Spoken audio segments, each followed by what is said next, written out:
Hello students, स्वागत है एक बार आपका फिर से मिस्ट्री के यूट्यूब के स्टडी मंत्र चैनल पर। Today we will discuss about somatic hybridisation.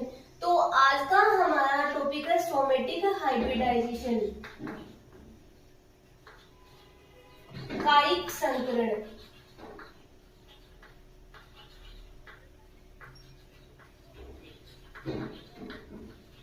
Somatic hybridisation में क्या किया जाता है स्टूडेंट्स की, इसमें प्रोटोप्लास्ट को कल्चर करवाया जाता है, प्रोटोप्लास्ट को आइसोलेटेड किया जाता है, फिर इनका फ्यूजन किया जाता है जिससे कि हमें क्या मिलते हैं, सोमेटिक हाइब्रिड मिलते हैं, जिसके बहुत सारे मेथड है। इस टॉपिक को हम बहुत डीपली स्टडी करेंगे। आज हम लोग क्या क्या स्टडी करने वाले हैं वो मैं आपको बता देती हूँ। आज हम लोग स्टडी करेंगे सबसे पहले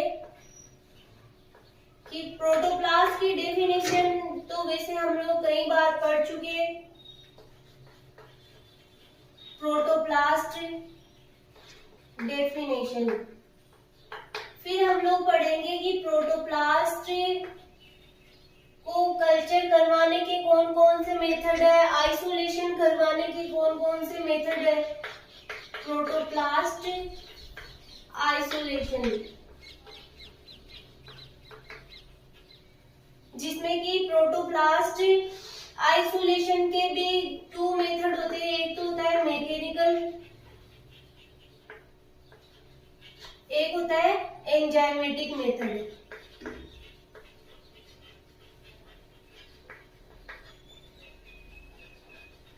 जिसमें से हम लोग एंजाइमेटिक मेथड को ही डिस्कस करेंगे, क्योंकि ये एक प्रकार का ऐसा मेथड है जिसके द्वारा हमें प्रोटोप्लास्ट की बहुत अधिक मात्रा प्राप्त होती है और इसके द्वारा प्रोटोप्लास्ट डैमेज होने का जो खतरा है वो भी नहीं रहता है। और मैकेनिकल मेथड के द्वारा क्या होता है कि प्रोटोप्लास्ट से बहुत ज्यादा प्रोटोप्लास्ट भी हमें नहीं प्राप्त होता है और जो प्रोटोप्लास्ट होता है वो भी डैमेज हो सकता है। इसलिए एंजाइमेटिक मेथड के द्वारा ही प्रोटोप्लास्ट आइसोलेशन का मेथड हम लोग डिस्कस करेंगे। और अगर आपके एग्जाम में भी आ जाए तो आपको एंजाइमेटिक मेथड ही करके आना है। ऐसे नहीं पूछा जाएगा आपको कि मैकेनिकल मेथड क्या है या एंजाइमेटिक मेथड क्या, आपको डायरेक्ट ही आपके क्वेश्चन आएगा या तो कि प्रोटोप्लास्ट आइसोलेशन को समझाइए, तो आपको उसके अंदर एंजाइमेटिक मेथड को ही लिख के आना है। फिर हम लोग पढ़ेंगे कि proto isolation culture of isolated protoplast.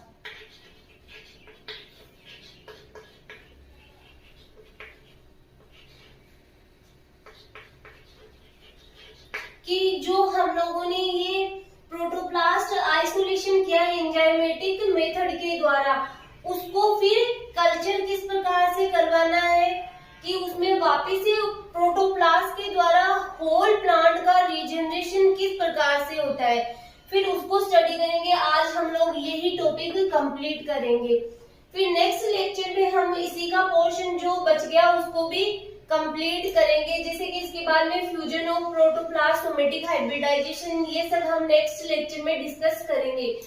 तो स्टूडेंट्स मैं आपको बता देती हूँ कि एंजाइमेटिक मेथड में क्या होता है कि एंजाइमेटिक मेथड के भी दो मेथड होते हैं। एक तो वन स्टेप मेथड, एक होता है टू स्टेप मेथड। इसमें क्या किया जाता है, ओनली वन टाइम एंजाइम का यूज में लिया जाता है और इसमें एक बार एंजाइम को यूज में लेने के बाद में फिर दोबारा से एंजाइम को यूज में लिया जाता है और प्रोटोप्लास्ट को आइसोलेशन किया जाता है। प्योर प्रोटोप्लास्ट हमें मिल जाता है इस मेथड के द्वारा। फिर हम उसको क्या करते हैं, कल्चर करते हैं। जब हम प्रोटोप्लास्ट को कल्चर करते हैं तो सबसे पहले क्या होता है, सेल वॉल का रीजनरेशन होता है। फिर क्या होता है कि जैसे मान लो कि क्या ली हमने, ये लीफ सेगमेंट ली, सबसे पहले इसको क्या करेंगे, स्टेरिलाइज करेंगे, जिसमें कि स्टेरिलाइजेशन के हम लोग बहुत सारे मेथड पढ़ चुके हैं कि इसमें एल्कोहल का यूज में लिया जाता है, फिर इसको सोडियम हाइपोक्लोराइड के साथ भी ट्रीट किया जाता है, फिर इसको डिस्टिल वाटर से वॉश किया जाता है। फिर क्या किया जाता है, इस स्टेराइल लीफ की जो लोअर जाता है, जिससे कि हमें क्या मिल जाता है कि स्मॉल पीसेज मिल जाते हैं। ठीक है, इन स्मॉल पीसेज को क्या किया जाता है, प्लाज्मोलाइज्ड किया जाता है, जिससे फिर इन सेल्स को क्या किया जाता है कि एंजाइमेटिक मिक्सचर में ओवरनाइट के लिए इंक्यूबेशन किया जाता है। फिर जिससे कि क्या होता है, इनकी जो सेल वॉल होती है वो डिग्रेड हो जाती है या सेल वॉल का डाइजेशन हो जाता है और हमें क्या प्राप्त हो जाता है, प्रोटोप्लास्ट प्राप्त हो जाता है। हमें ये मान लो प्रोटोप्लास्ट प्राप्त हो गया। ठीक है, फिर जब हम इनको क्या करवाते हैं, कल्चर करवाते हैं। ये मान लो प्लेटिंग ऑफ प्रोटोप्लास्ट, इनको कल्चर करवा रहे हैं हम। जब हम इनको कल्चर करवाएंगे तो इनके ऊपर वापस से किसका फॉर्मेशन होगा, सेल वॉल का फॉर्मेशन होगा।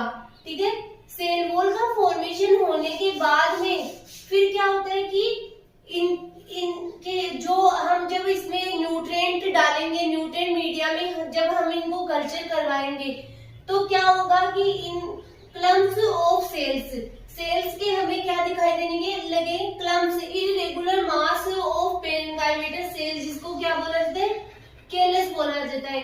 इस केलस के द्वारा ही फिर क्या होता है, होल प्लांट का रीजनरेशन होता है। इसी को ही हम स्टडी करेंगे, मतलब इसके नोट्स भी प्रिपेयर करेंगे हम लोग और इसको डायग्राम के साथ में भी हम लोग डिस्कस करेंगे। सोमेटिक हाइब्रिडाइजेशन या प्रोटोप्लास्ट कल्चर की हम लोग किस प्रकार से सोमेटिक हाइब्रिडाइजेशन करवाते हैं, उसके लिए हम लोगों को क्या करना पड़ेगा, प्रोटोप्लास्ट कल्चर करना पड़ेगा। सबसे पहले हम लोग डेफिनेशन नोट डाउन करते हैं प्रोटोप्लास्ट की, जिसे हम लोग पहले भी स्टडी कर चुके हैं। Protoplast is the protoplasm of a living cell. Protoplast होता है वो प्रोटोप्लाज्म होता है किसी लिविंग सेल का, whose cell wall has been removed. It is a naked cell जो ग्रोथ, डिवीजन एंड रीजनरेशन की प्रोसेस करने में एबल होती है और होल प्लांट को रीजनरेट कर सकती है। इनका use hybridization technique desired character वाली प्लांट स्पीसीज को डेवलप करने में किया जाता है। तो फिर है आपकी protoplast culture have 4 steps. Protoplast के कल्चर के 4 स्टेप होते हैं। इन सब को हम चारों स्टेप को डीपली स्टडी करेंगे वन बाय वन। फर्स्ट है आइसोलेशन ऑफ प्रोटोप्लास्ट, सेकंड है कल्चर ऑफ आइसोलेटेड प्रोटोप्लास्ट, फिर है फ्यूजन ऑफ प्रोटोप्लास्ट और सोमेटिक हाइब्रिडाइजेशन। कई बार डायरेक्ट ही 20 मार्क्स का क्वेश्चन आपके पूछा जाता है कि सोमेटिक हाइब्रिडाइजेशन को समझाइए, तो आपको ये चारों स्टेप में थोड़ा बहुत लिखना ही पड़ेगा, मतलब ये सारी स्टेप्स आपको लिखनी पड़ेगी। कई बार ऐसे पूछ लेता है कि प्रोटोप्लास्ट आइसोलेशन के मेथड बताइए, तो उनको भी हम लोग स्टडी करेंगे। फिर है फ्यूजन ऑफ प्रोटोप्लास्ट और सोमेटिक हाइब्रिडाइजेशन, फिर है selection and culture fused protoplast. First step है इनमें isolation of protoplast. Isolation of protoplast मतलब किसी भी टिश्यू या सेल से प्रोटोप्लास्ट को आइसोलेशन करना। Refers to the separation of protoplast from plant tissue. Involved 2 methods. First होता है मैकेनिकल मेथड, सेकंड होता है एंजाइमेटिक मेथड। इन दोनों में से हम लोग एक ही मेथड को स्टडी करेंगे। तो अब हम लोग इनमें से एक मेथड को ब्रीफली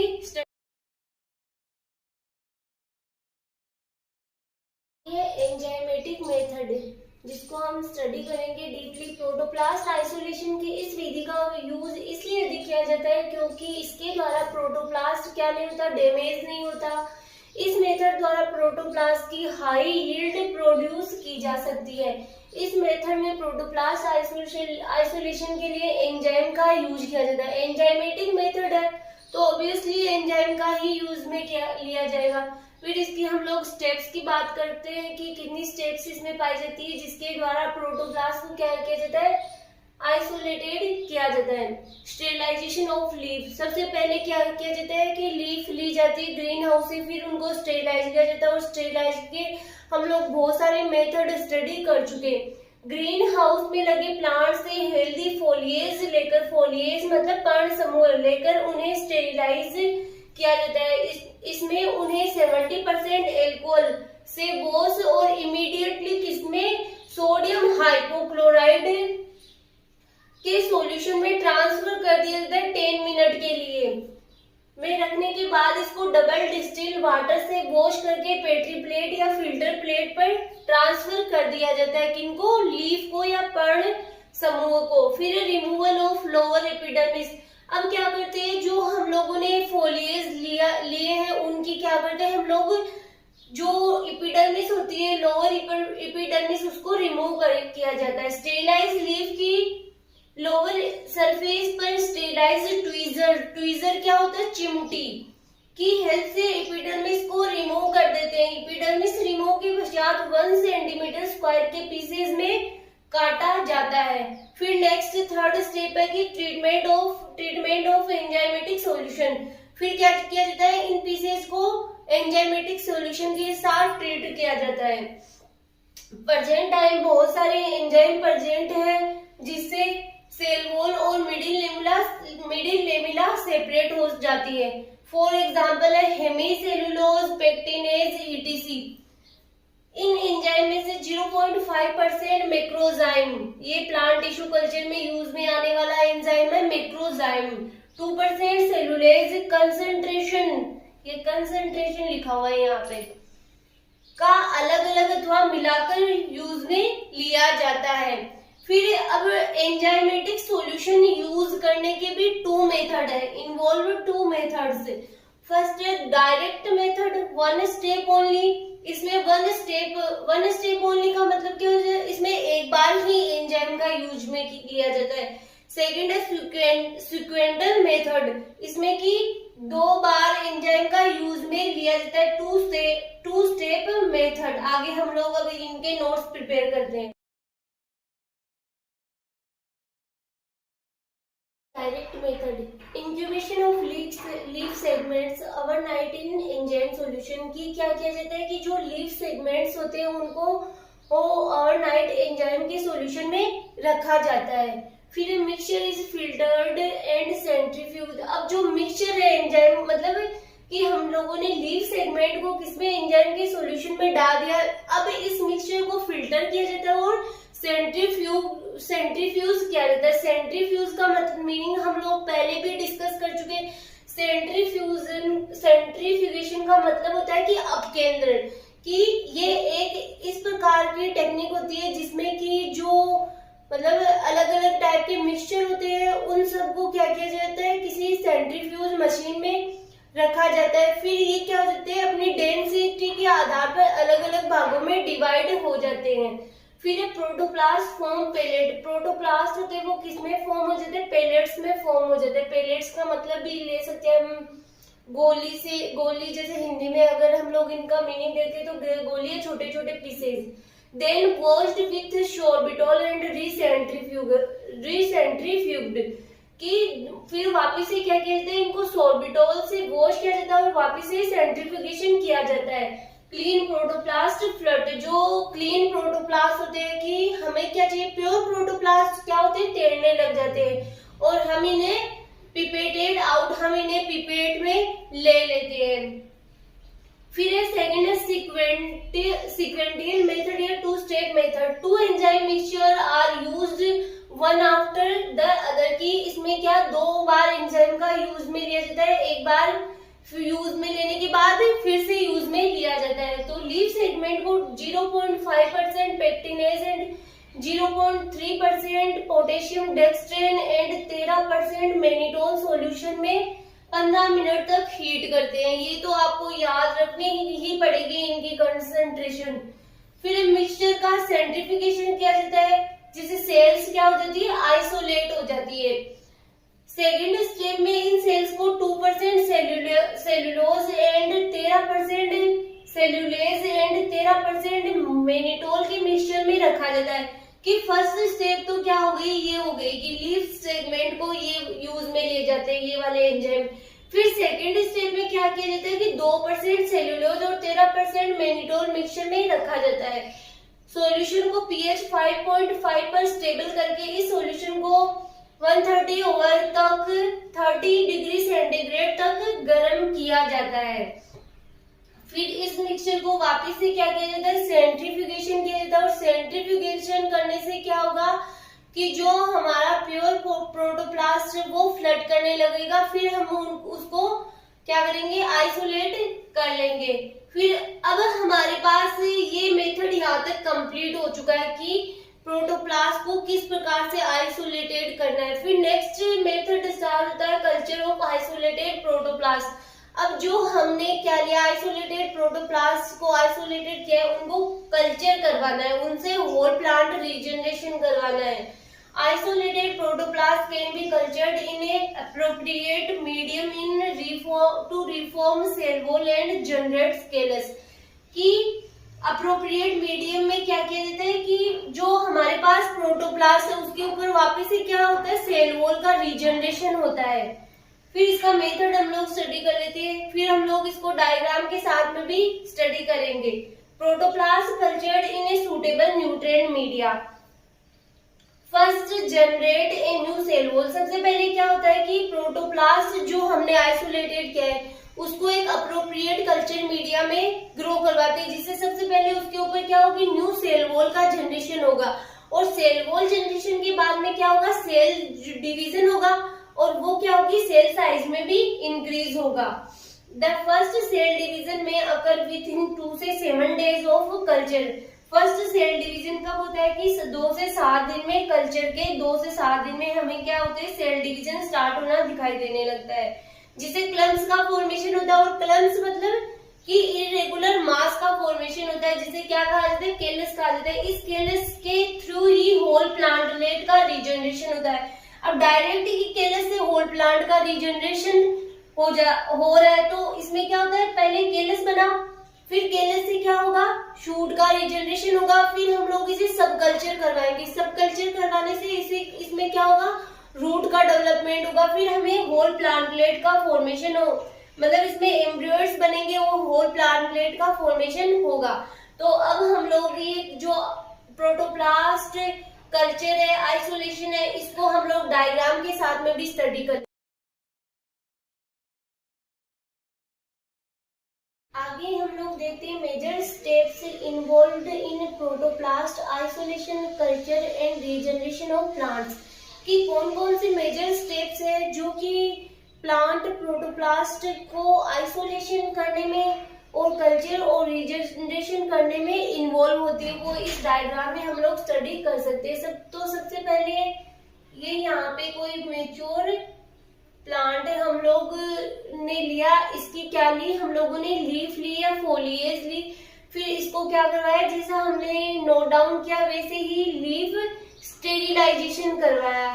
फिर इसकी क्या की, एपिडर्मिस को पीलिंग किया, इसकी लोअर एपिडर्मिस को पील करते हैं, फिर जिससे कि जो लीफ सेगमेंट होते हैं वो क्या हो जाते हैं, अलग हो जाते, जो लीफ सेगमेंट हमें प्राप्त होते हैं। फिर प्लाज्मोलाइज्ड सेल को क्या किया जाता है, प्लाज्मोलाइज्ड किया जाता है।